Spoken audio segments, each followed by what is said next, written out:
Bismillahirrahmanirrahim. Bismillahi ma sya Allah la yasukul khaira illallah. Bismillahi ma sya Allah la yasrifus su'a illallah. Bismillahi ma sya Allah ma kana min ni'matin fa min Allah. Bismillahi ma sya Allah wa la hawla wa la quwwata illa billah. Bismillahi wa billahi wa minallahi wa ilallahi wa ala Allah wa fillahi wa la hawla wa la quwwata illa billah. Assalamualaikum warahmatullahi wabarakatuh. Waalaikumsalam warahmatullahi wabarakatuh. Alhamdulillahi rabbil alamin. Alhamdulillahilladzi anzala as-sakinata fi qulubil mu'minina liyazdadu imanan ma'a imanihim. Asyhadu an la ilaha illallah wahdahu la syarika lah. Al-Malikul Haqqul Mubin.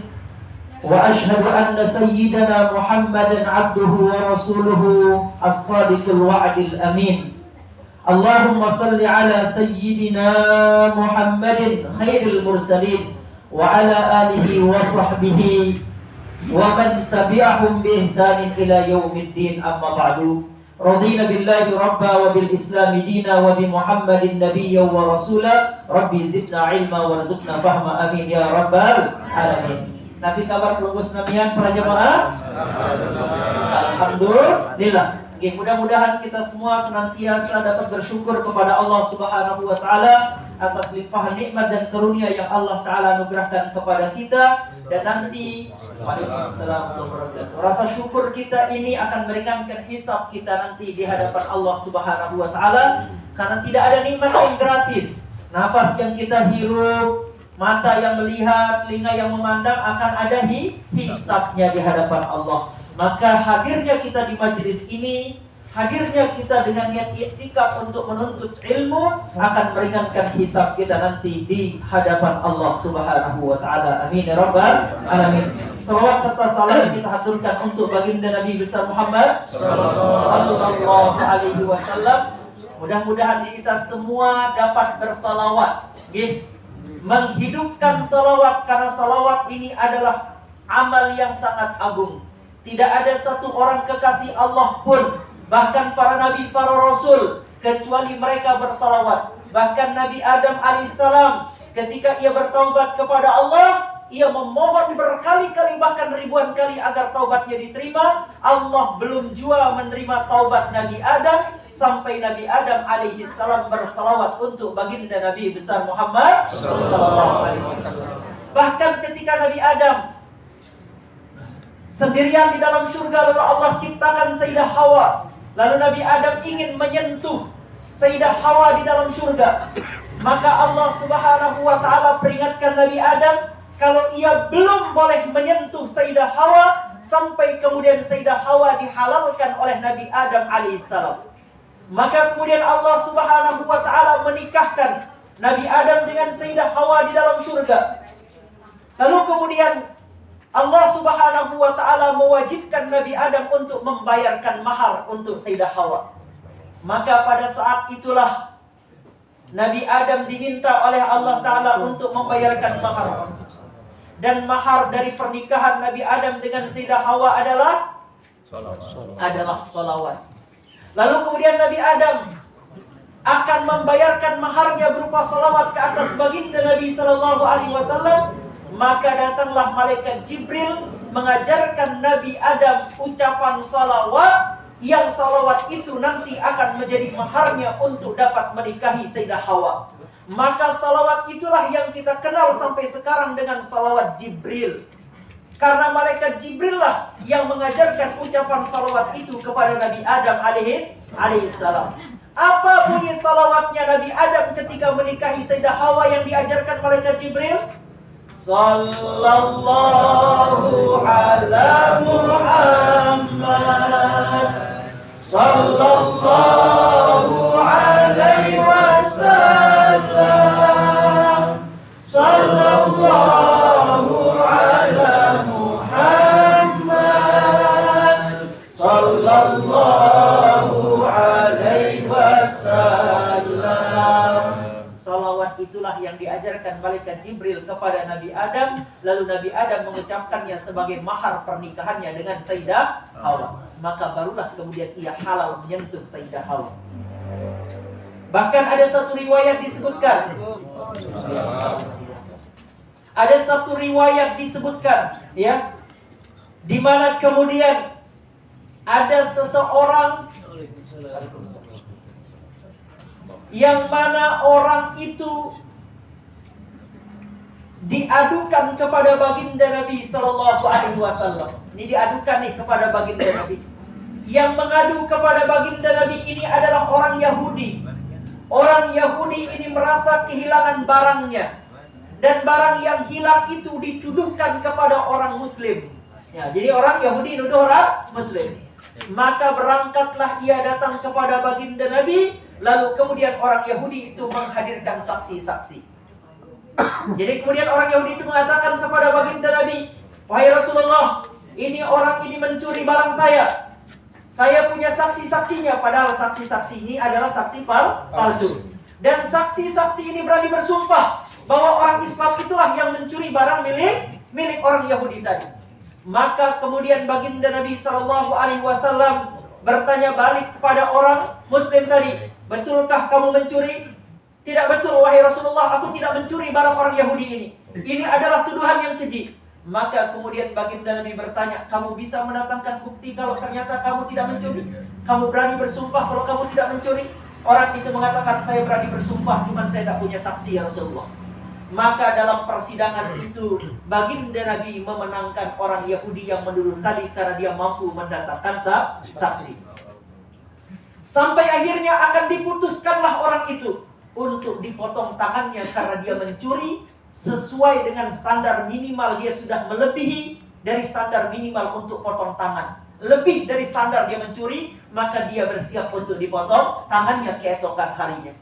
Maka kemudian baginda Nabi Sallallahu Alaihi Wasallam kemudian mengatakan kepada orang Muslim tadi, "Bersiap-siaplah kamu karena besok kamu akan dipotong tangan." Maka kemudian orang Islam itu mengatakan, "Ya Rasulullah, kalau aku besok akan dipotong tangan ya Rasulullah, karena orang Yahudi ini menuduh aku untuk mencuri barangnya itu kuda." Ya, dia menuduh orang Islam curi kudanya. Maka orang Islam itu mengatakan, "Ya Rasulullah, kalau memang begitu silahkan tanyakan kepada kudanya apakah benar aku yang mencuri kuda itu atau tidak." Kata orang itu coba kepada Rasulullah.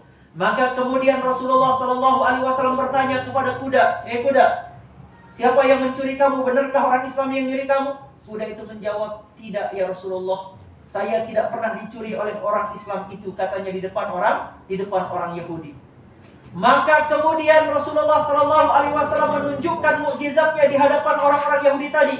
Berbicaralah kuda itu di hadapan Rasulullah. Maka Rasulullah tanya balik pada orang tadi, "Hei orang Islam, apa yang menjadikan kamu dapat yakin bahwa sesungguhnya kuda ini dapat membela kamu, dapat berbicara?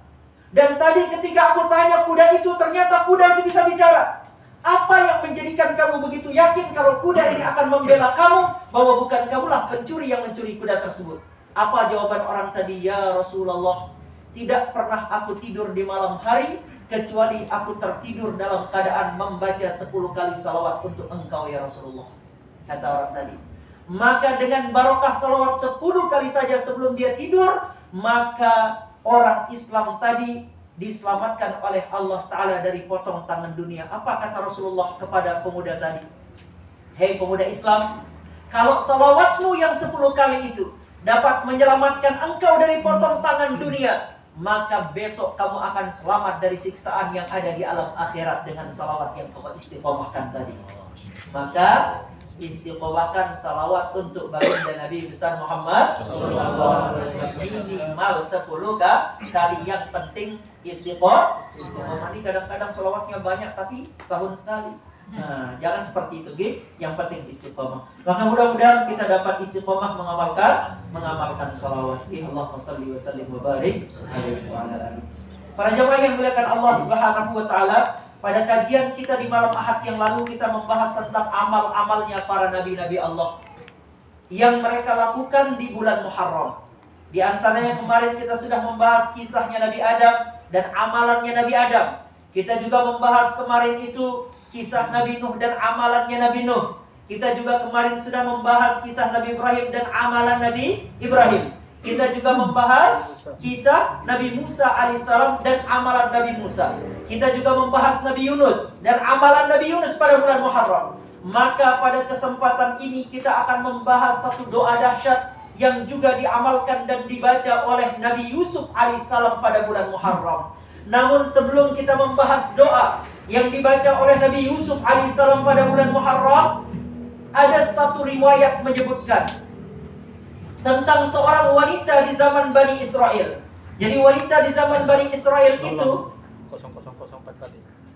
wanita di Bani Israel itu punya kebiasaan.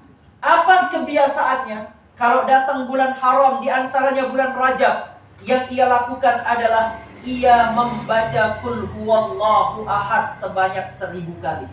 Itu kalau datang bulan haram. Bulan apa bulan haram itu? Zulqa'dah, Zulhijjah, Muharram, dan Rajab. Kalau sudah datang bulan haram, maka wanita Bani Israel itu membaca Qul huwallahu ahad sebanyak 1000 kali. Maksudnya bukan Qul huwallahu ahad, Qul huwallahu ahad, bukan. Maksudnya Al-Ikhlas sampai selesai. Qul huwallahu ahad, Allahus samad, lam yalid wa lam yulad wa lam yakul lahu kufuwan ahad. Maka suatu ketika sebelum dia wafat, ketika dia sakit, dia berpesan kepada anaknya, "Nak, nanti kalau ibu meninggal dunia, tolong kuburkan pakaian ibu yang sering ibu pakai ini nanti bersama dengan menguburkan jasad saya." Maka kemudian selama beberapa waktu ibu itu meninggal dunia. Lalu kemudian ia dikuburkan dengan kain kafan. Lupa anaknya untuk menguburkan ia bersama dengan pakaian yang dipakai. Maka lantas kemudian di malam hari setelah menguburkan ibu tua tadi, anaknya bermimpi ibunya marah. "Dulu aku pernah berwasiat kepada engkau untuk menguburkan aku bersama pakaian yang sering aku pakai berkhalwat. Sekarang kamu justru menguburkan saya dan memisahkan aku dari pakaian yang sering aku pakai khalwat tersebut." Maka menangislah anaknya ketika terbangun dari tidurnya. Maka ia mengajak tokoh masyarakat untuk menggali kubur ibunya. Untuk apa? Untuk menguburkan pakaian ibunya tadi. Tapi kemudian ketika digali kuburnya, digali sampai ke dalam, ternyata tidak ditemukan jasadnya ibu tua yang dimakamkan. Padahal tadi dimakamkan, malam digali, ternyata udah nggak ada jasad. Lalu kemudian terdengarlah suara. Semua orang, tokoh agama, tokoh masyarakat yang menggali kubur itu mendengarkan suara. Apa kata suara itu? "Tidaklah aku biarkan seorang hamba yang senantiasa mengamalkan suatu amalan yang menjadikan ia dekat kepada Allah, tidaklah aku biarkan ia sendirian di dalam kuburnya." Maka Allah pindahkan bahkan jasadnya, Allah angkat ke satu maqam yang dinamakan dengan maqam Mahmudah. Diangkat dia makamnya, bahkan sampai jasad-jasadnya Allah pindahkan dari tanah menuju satu tempat yang dirahasiakan oleh Allah. Itulah kenapa para tuan guru kita di Lombok kadang-kadang kalau dimakamkan, yang dimakamkan gak ada jasadnya. Dulu tuan guru Tretetet, Ahmad Tretetet, ketika dimakamkan waktu wafat, yang dimakamkan orang hanya kain kafannya, jasadnya hilang. Dan banyak sekali tuan guru di Lombok yang dulu meninggal dunia jasadnya gak ada. Apa sebabnya? Mau tahu ilmunya gak? Apa amalannya sehingga sampai jasad-jasadnya dihilangkan, disimpan oleh Allah Ta'ala, dirahasiakan, diletakkan di satu tempat yang namanya Maqam Mahmudah? Karena mereka punya satu amalan, yang amalan ini tidak ditinggalkan oleh wali-wali Allah Ta'ala, yaitu mereka senantiasa mengamalkan surah Al-Ikhlas, dibaca sebanyak 1000 kali setiap kali datang bulan haram, yaitu bulan Zulqa'dah, bulan Zulhijjah, bulan Muharram, dan bulan Rajab. Siapa yang membaca di setiap bulan haram 1000 kali dia membaca Al-Ikhlas, maka ia ketika meninggal dunia, Allah angkat jasadnya, Allah pindahkan dari tanah menuju ke satu tempat yang dinamakan dengan Maqam Mahmudah. Itu makanya kalau digali kuburnya kadang gak ada jasadnya, dipindahkan oleh Allah. Mau pindah jasadnya? Nah, supaya gak dimakan tanah, supaya ulat tidak memakan dan kita gak jadi tengkorak, maka amalkan apa tadi? Al-Ikhlas berapa kali? Ini mumpung masih bulan Muharram, sila kepada ngitung, bagi-bagi. Kalau misalnya bulan Muharram ini hitungannya 30 hari, 1000 dibagi 30 berapa? Berapa? 35. 33. Boleh ngamalin 33, tapi biar cukup 1000. Udah yang kemarin belum sempat ngamalin, sekarang mulai amalkan sampai 1000 dalam bulan Muharram ini. Kita membaca surah Al-Ikhlas, Qul huwallahu ahad tadi. Bahkan disebutkan dalam riwayat, Allah Subhanahu wa taala meletakkan Qul huwallahu ahad itu di sayapnya malaikat Jibril. Malaikat Jibril itu punya sayap yang sangat banyak. Satu dari sayapnya malaikat Jibril itu bisa menutup seluruh alam semesta ini, saking besarnya sayap malaikat Jibril. Dan Allah Subhanahu wa taala meletakkan Qul huwallahu ahad itu di sayap malaikat Jibril. Allahus Samad Allah letakkan di sayapnya malaikat Mikail. Lam yalid walam yulad Allah letakkan di sayapnya malaikat Israfil. Walam yakul lahu kufuwan ahad Allah tuliskan di sayapnya malaikat Israel. Maka siapa yang menjaga Qul huwallahu ahad, Allahus Samad, lam yalid walam yulad walam yakul lahu kufuwan ahad, maka 4 malaikat akan Allah kirimkan untuk senantiasa menjaga hamba yang mengamalkan suratul Ikhlas tersebut. Bahkan dalam satu riwayat, ketika baginda Nabi SAW sedang duduk di pojokan kota Madinah. Jadi baginda Nabi itu suatu ketika sedang duduk.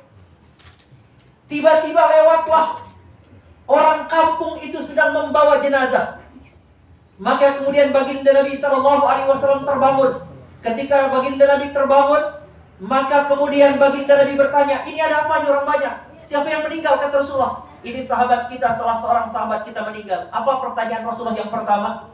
Apakah sahabat kita punya hutang atau tidak? Oh ya Rasulullah, dia meninggal dunia meninggalkan banyak hutang.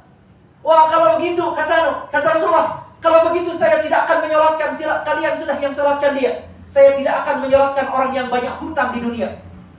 Maka kemudian Rasulullah tidak menyolatkan orang tersebut. Begitu kemudian baginda Nabi berencana untuk tidak menyolatkan jenazah sahabat yang banyak hutang tadi, maka kemudian datanglah malaikat Jibril. Lalu kemudian malaikat Jibril mengatakan, ya Rasulullah, apa gerangan yang menjadikan engkau tidak menyolatkan jenazahnya sahabat engkau yang meninggal dunia? Maka kemudian baginda Nabi menjawab, karena dia meninggal dunia dalam keadaan banyak hutang, dan aku tidak akan menyolatkan orang yang hobinya berhutang. Aku tidak akan menyolatkan orang yang hobinya berhutang. Maka kemudian malaikat Jibril mengatakan kepada baginda Nabi SAW, ya Rasulullah, Allah telah mengutus aku untuk menyamar menjadi manusia, dan akulah orang yang langsung membayarkan dan melunasi hutang-hutang sahabat engkau yang meninggal dunia itu. Maka kagetlah Rasulullah. Wah, kalau begitu kita salatkan jenazah sahabat kita meninggal dunia. Allah memerintahkan engkau untuk mensalatkan jenazah sahabat yang meninggal dunia. Maka baginda Nabi SAW bertanya kepada malaikat Jibril, ya Jibril, apa gerangan yang menjadikan sampai Allah perintahkan engkau untuk melunasi hutang sahabat kita yang meninggal dunia dalam keadaan banyak hutang? Apa sebabnya? Malaikat Jibril katakan, tidaklah ia lewati satu hari dalam hidupnya kecuali ia membaca suratul Ikhlas sebanyak 100 kali. Tidaklah ia lewati satu hari dalam hidupnya kecuali ia membaca suratul Ikhlas 100 kali. Maka oleh sebab itulah, oleh wasilah amal itulah, aku diutus oleh Allah menjadi manusia untuk melunasi hutang sahabat tersebut. Dahsyat gak Qul huwallahu ahad? Tapi kadang-kadang kita remehkan. Ini dikit-dikit dibid'ahkan. Karena kalau ada orang meninggal dunia apa dibacakan? Qul huwallah. Ya enggak? Mana dalilnya? Ada sekarang dalilnya enggak? Ada enggak? Ada. Tadi ada yang baca 1000 kali Qul huwallahu ahad, ada yang baca 100 kali. Bahkan ada sahabat Nabi yang sangat cinta dengan Qul huwallahu ahad, sampai semua sholat dalam setiap rakaat dia baca Qul huwallahu ahad. Sampai komplainlah kemudian makmum. Akhirnya lapor kepada Rasulullah, ya Rasulullah, ini ada sahabat kita yang engkau pilih, dia jadi imam ya Rasulullah. Tapi tiap kali imamin, bacaannya dari Qul huwallah ke Qul huwallah. Maka kemudian Rasulullah SAW, masa begitu ceritanya? Benar. Ya sudah, kalau gitu kita panggil. Akhirnya dipanggillah imam tadi. Wahai sahabatku, kamu diminta jadi imam, ini banyak yang melapor. Ternyata kamu jadi imam tuh selalu baca Qul huwallah. Rakaat pertama Qul huwallah, rakaat kedua Qul huwallah, subuh Qul huwallah, maghrib Qul huwallah, isya Qul huwallah. Maka baginda Nabi bertanya, kenapa yang kamu baca Qul huwallah? Apa jawaban sahabat Nabi tadi? Jawabannya adalah, ya Rasulullah, karena di dalam Qul huwallahu ahad itu adalah sifatnya Allah yang Maha Rahman dan Maha Rahim. Di sana disebutkan sifat Allah ahad, lam yalid walam yulad, Allahus samad, lam yalid walam yulad, walam yakul lahu kufuwan ahad. Di dalamnya ada sifat-sifat Allah yang Maha Rahman, yang Maha Rahim, dan aku cinta dengan Qul huwallahu ahad karena di dalamnya ada sifat-sifat kemuliaan Allah Ta'ala. Maka baginda Nabi bersabda, sesungguhnya engkau dicintai oleh Allah Subhanahu wa Ta'ala. Coba, boleh baca Qul huwallah? Boleh. Dianjurkan baca Qul huwallah, apalagi ini di bulan Muharram, banyak baca Qul huwallah ahad. Jadi perbanyak beramal soleh. Jadi nggak perlu amal soleh itu harus yang besar-besar. Kadang-kadang kita bisa melakukan amal soleh yang kecil, cuman kita belum bisa istiqomah, maka istiqomahkan. Tadi kalau ada yang baca dalam 1 bulan 1000 kali, berarti kalau 1 bulan 1000 kali dibagi kemudian 1000 itu dengan 30 jadi berapa? 1000 dibagi dengan tadi ya, dengan 30 jadi berapa? Sekitar 33 lah atau 35 lah kita anggap ya. Dia baca tiap hari. Tapi ternyata ada sahabat Nabi yang juga membaca Qul huwallahu ahad itu 100 kali dalam sehari. Berarti kalau 1 bulan penuh dia baca berapa? 3000 kali. Lebih tinggi yang baca 100 kali. Maka silahkan diamalkan untuk mendapatkan keberkahan di bulan Muharram. Kita lanjutkan. Kemarin kita sudah membahas bahwa bulan Muharram itu adalah bulan kabar gembira bagi para nabi dan para rasul. Di bulan Muharram lah Allah Ta'ala menerima taubatnya Nabi Adam. Di bulan Muharram lah Allah Ta'ala menyelamatkan Nabi Nuh dan pengikutnya yang terombang-ambing di atas bahtera setelah turunnya azab mega tsunami. Di bulan Muharram lah Allah Ta'ala menyelamatkan Nabi Ibrahim dari Raja Namrud yang akan membakar Nabi Ibrahim dengan api yang begitu besarnya. Di bulan Muharram lah Allah Subhanahu wa Ta'ala menyelamatkan Nabi Yunus dari perut ikan yang menelannya. Di bulan Muharram lah Allah Subhanahu wa Ta'ala menyelamatkan Nabi Ayyub alaihissalam, disembuhkan dari penyakit yang menimpanya selama 17 atau 18 tahun lamanya. Di bulan Muharram lah Allah Subhanahu wa Ta'ala mengangkat Nabi Isa alaihissalam ke langit pada saat akan dibantai oleh orang-orang Yahudi pada waktu itu.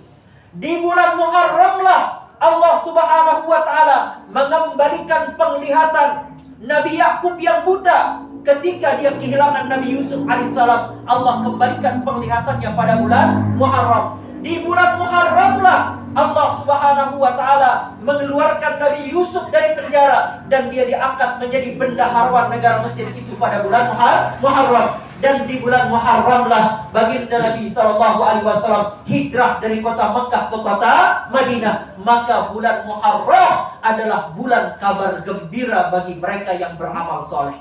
Maka jangan tinggalkan amal soleh. Nabi Yusuf alaihissalam itu diajari satu doa. Tadi Nabi Yusuf diajari satu doa ketika ia berada di dalam penjara. Kira-kira dalam penjara enak enggak? Nggak enak dalam penjara. Kita dalam penjara makan seadanya, belum digebukin oleh orang dalam penjara. Maka di dalam penjara itu didatangilah Nabi Yusuf alaihissalam oleh malaikat Jibril. Diajarilah Nabi Yusuf satu doa dalam penjara. Wahai Yusuf, amalkan doa ini. Kalau kamu amalkan doa ini, maka Allah ringankan penderitaanmu, Allah angkat derajatmu. Maka Nabi Yusuf mengamalkannya sehingga Nabi Yusuf alaihissalam diangkat derajatnya oleh Allah, yang tadinya menjadi narapidana di dalam penjara berubah menjadi bendaharawan Mesir atau menteri keuangan Mesir pada masa itu. Apa doanya Nabi Yusuf? Allahumma ja'alli, semuanya, Allahumma ja'alni min kulli ma ahammani wa karrabani wa qarrabani min amri dunyaya min amri dunyaya wa akhirati farjaw wa makhraja warzuqni min haitsu la ahtasib waghfir li dhunubi wasabbit raja'aka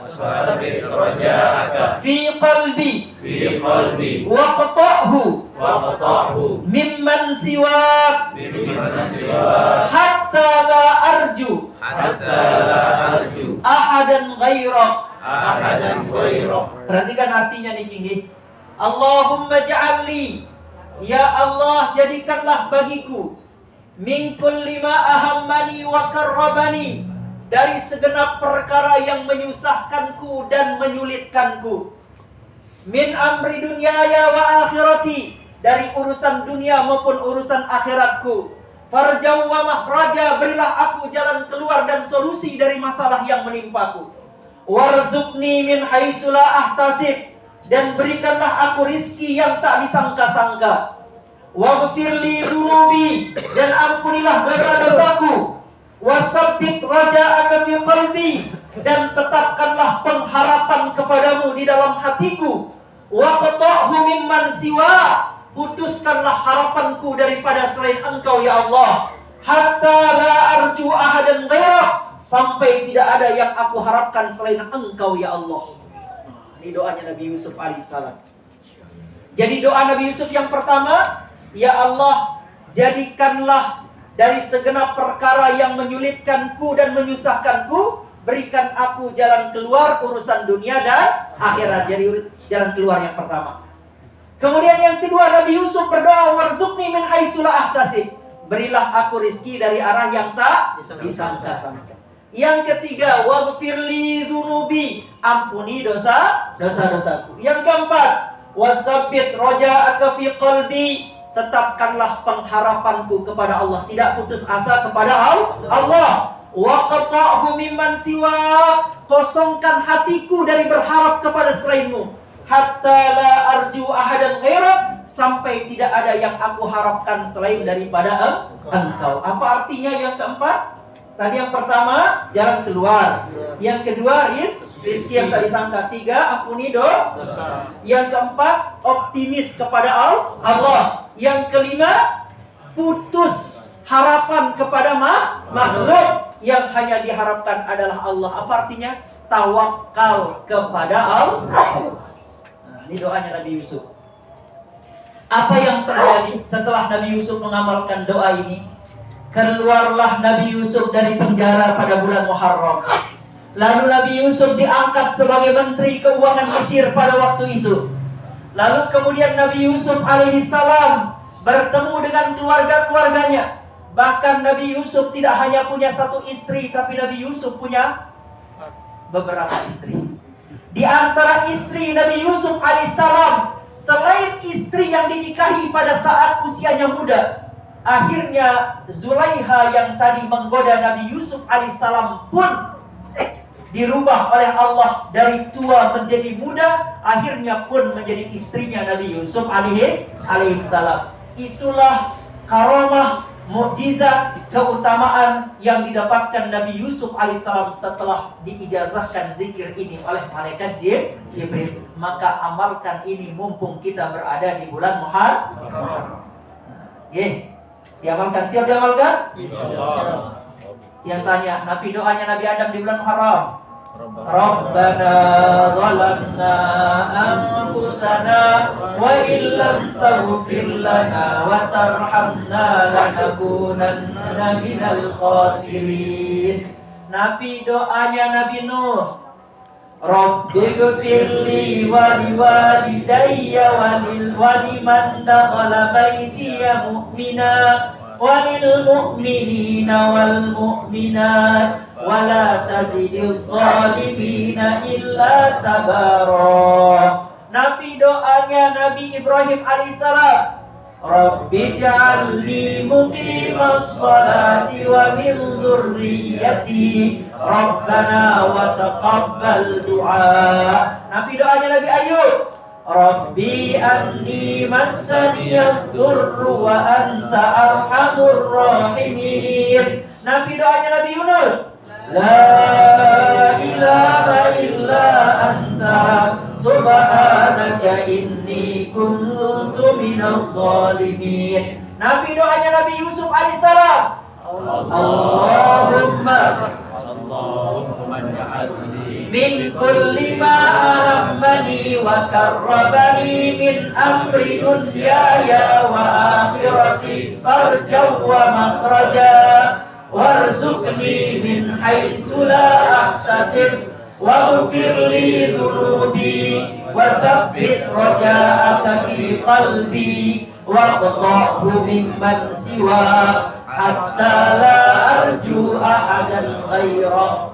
Nah, niki doa-doa yang mustajabah yang dibaca di bulan Muharram. Siapa yang mau tobat, perbanyak baca doa Nabi Adam dan doa Nabi Yunus. Siapa yang mau sembuh dari sakit, perbanyak doa Nabi Ayub. Siapa yang ingin diademkan hidupnya, mungkin rumah tangganya panas, kehidupan dalam lingkungannya panas, ademkan dia dengan doa Nabi Ibrahim. Siapa yang kemudian susah dalam hidupnya, ya, susah menderita dalam hidupnya, maka perbanyak baca doa Nabi Yusuf alaihissalam. Boleh juga baca Nabi Yunus alaihissalam. Mungkin ada 3 kegelapan, gelapnya rizki, gak punya rizki, sudah sakit, hutangnya banyak. Siapa yang ditimpa 3 kegelapan, amalkan doa Nabi Yunus alaihissalam. Mumpung kita masih di bulan Muharram. Kemudian apa amalan lagi yang akan kita amalkan di bulan Muharram?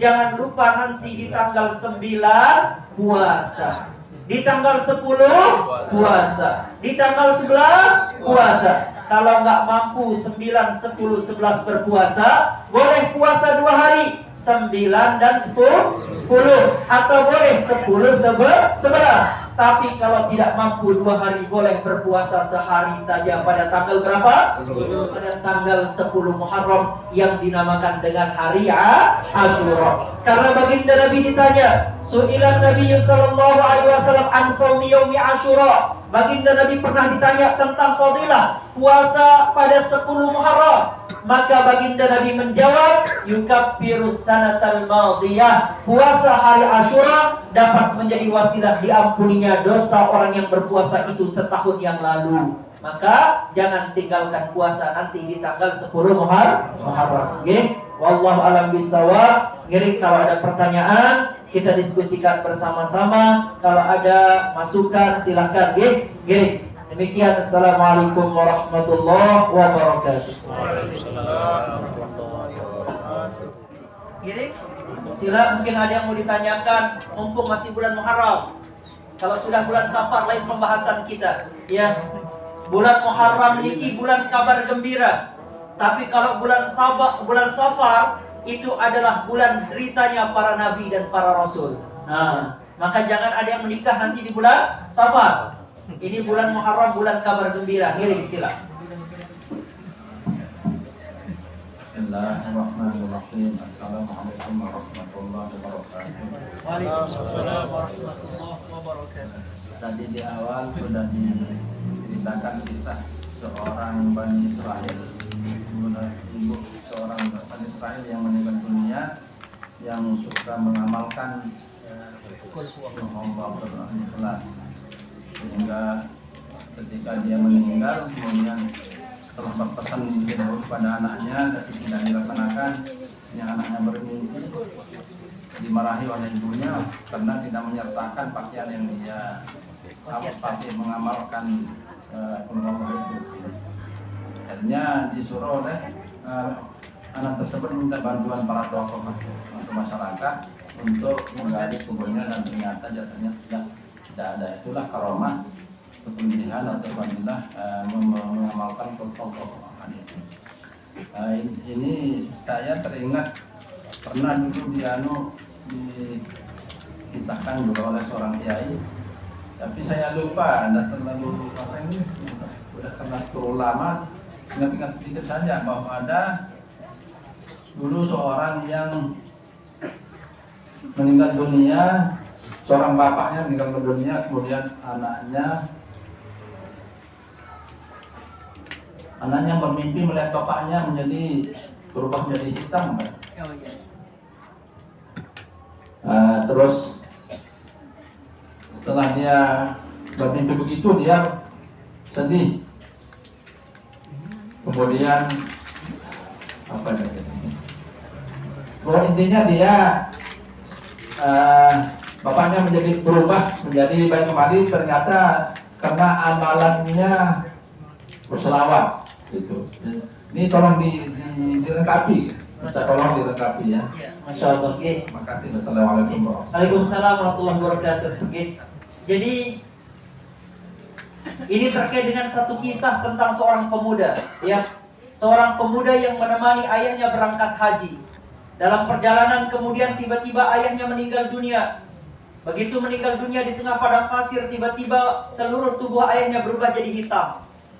Lalu kemudian dia malu memberitahukan pada orang kalau ayahnya berubah jadi hitam. Maka akhirnya dia tutupi jasad ayahnya itu, lalu kemudian ia temani ayahnya yang meninggal dunia itu tidur di sebuah padang pasir. Jadi di padang pasir itu dia tidur, lalu kemudian pada malam harinya ia dibangunkan oleh kedatangan seorang manusia yang sangat indah, berpakaian putih dan bercahaya. Lalu ketika dibangunkan, maka kemudian pemuda itu bertanya, "Siapa engkau?" Maka orang yang datang itu mengatakan, "Apakah engkau tidak mengenalku? Akulah Rasulullah Sallallahu Alaihi Wasallam." Maka baginda Nabi Sallallahu Alaihi Wasallam membuka kain yang menutupi seluruh tubuh ayahnya yang meninggal dunia tadi. Maka setelah disentuh oleh baginda Nabi Sallallahu Alaihi Wasallam, maka kemudian tubuh orang tuanya menjadi putih bahkan bercahaya. Maka kemudian pemuda itu heran dengan apa yang terjadi. Maka dia bertanya, "Ya Rasulullah, apa gerangan yang terjadi dengan ayahku ini?" Maka baginda Nabi katakan, "Ayahmu ini semasa hidupnya dia hidup dari riba. Dia suka memakan harta riba. Maka oleh sebab memakan harta riba, maka orang tuamu ini meninggal dunia dalam keadaan seluruh tubuhnya berubah jadi hitam. Tapi ada satu kelebihan ayahmu ini, dia tidak pernah tidur kecuali berselawat dulu untukku. Maka sekarang aku datang memberikan syafaat kepada ayahmu, mengembalikan wajahnya menjadi lebih indah daripada sebelumnya." Maka mendengarkan itu, pemuda itu kemudian menguburkan ayahnya, kemudian mengajak orang-orang yang lewat untuk berangkat haji menguburkan ayahnya. Setelah ia kuburkan, apa yang terjadi? Maka yang terjadi adalah pemuda itu berdoa di sepanjang jalan itu seluruhnya adalah salawat. Ia tawaf itu salawat, ia sa'i pakai salawat, ia lontar jumrah pakai salawat, ia wukuf di Arafah salawat. Sampai-sampai ada seorang ulama yang melihat, ini pemuda tidak paham doa atau apa pemuda ini. Dari tadi salawat saja yang dia baca, apa dia nggak paham doa, kapan baca ini, kapan baca itu. Maka ditegurlah oleh ulama yang bernama Imam Sufyan Ats-Tsauri. Imam Sufyan Ats-Tsauri itu tegur, "Sini kamu pemuda, saya perhatikan kamu dari tadi itu bacaannya cuma salawat. Padahal kan orang mutar di Ka'bah itu ada doanya. Orang sa'i dari Safa ke Marwah itu ada doanya. Lontar jumrah itu ada doanya. Kenapa kamu cuma salawat saja yang kamu baca?" "Wahai Tuhan," katanya pemuda itu, "aku mengamalkan salawat itu bukan tanpa alasan. Karena sebelum aku sampai di sini di tengah jalan bapak saya meninggal dunia. Dan bapak saya semasa hidupnya makan riba sehingga dia meninggal dunia dalam keadaan hitam. Tapi datanglah Rasulullah pada malam harinya kembali memutihkan seluruh tubuh orang tua saya. Karena orang tua saya semasa hidupnya walaupun dia makan riba, tapi sebelum tidur dia bersalawat untuk baginda Nabi besar Muhammad Sallallahu Alaihi Wasallam. Maka sejak saat itulah saya berjanji saya tidak akan berhenti salawat," kata pemuda tadi. Wah, kalau begini ceritanya riwayatnya, saya juga ikutan salawat dah, katanya Sufyan Ats-Tsauri. Jadi gitu ya. Jadi ada riwayat-riwayat tersebut. Jadi, seperti itulah kisahnya terkait dengan pemuda yang mengamalkan salawat. Wallahu a'lam bishawab. Giring silakan. Kalau ada pertanyaan yang lain, Giring. Masya Allah. Bismillahirrahmanirrahim. Assalamualaikum warahmatullahi wabarakatuh. Waalaikumsalam. Sehubungan dengan bulan Muharram, Ustaz. Ini terkait dengan adat istiadat. Ya. ada beberapa budaya, contoh di Jawa ya, itu kalau bulan Muharram namanya bulan Suro. Nah, kalau bulan Suro itu di sana cukup sakral bulannya. Kalau di Islam mungkin kan banyak riwayat yang kejadian yang memang Allah kendaki kemujizatan di bulan itu ya, di bulan Muharram. Nah, kalau di Jawa itu kan bulan Suro itu ada beberapa larangan mitos ya, tidak boleh menikah, pindah rumah, apa segala macam untuk mengadakan acara-acara besar gitu. Nah, kalau di bulan Muharram kan di Islam adalah bulan apa tadi kabar bahagia ya? Iya, kabar gembira. Kabar gembira bagi kita semua. Nah, kalau seumpama sebagai orang Islam ini, apakah kita lebih baik mengadakan suatu kegiatan acara yang besar atau yang biasa kita lakukan ya, misalnya yang menikah atau segala macam lah di bulan Muharram? Apakah itu ada mitosnya atau gimana, Ustaz? Mohon untuk petunjuknya. Baik, Masya Allah. Bismillah ya. Terima kasih. Bismillah ini terkait dengan bulan Muharram. Sebagian orang tadi sudah kita jelaskan ya, bahwa bulan Muharram itu adalah bulan kabar gembira yang datang dari Allah untuk para nabi dan para rasul. Tapi di bulan Muharram ada sebuah peristiwa yang terjadi. Di mana di bulan Muharram, yaitu pada tanggal 10 Muharram, yaitu pada hari Ashura, di mana terjadi pembantaian kepada zuriyah baginda Nabi, yaitu kepada cucu baginda Nabi, yaitu Sayyidina Husain dan seluruh keluarga baginda Nabi Sallallahu Alaihi Wasallam dari jalur Sayyidina Husain, dibantai pada tanggal 10 Muharram, terjadinya di padang Karbala, dan menyisakan hanya satu saja dari keturunan Sayyidina Husain. Dibantai di tanggal berapa? 10 Muharram pada hari Ashura di padang Karbala.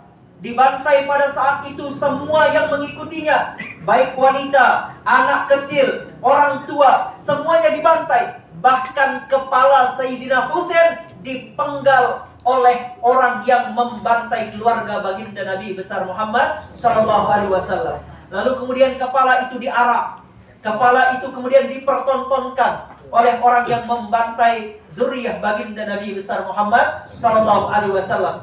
Maka sebagian orang melihat peristiwa yang terjadi pada 10 Muharram justru sebagai sebuah kesedihan bagi baginda Nabi besar dan ahlul baitnya baginda Nabi besar Muhammad Sallallahu Alaihi Wasallam.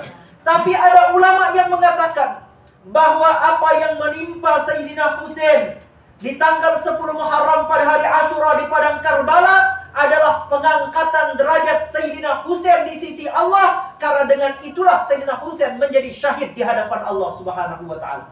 Kira-kira kalau syahid derajatnya tinggi enggak? Tinggi. Bahkan dalam hadis Nabi dikatakan ada orang yang meninggal dunia yang andai dia hidup kembali ke dunia 1000 kali, maka dia akan berharap untuk meninggal dunia dalam keadaan syahid.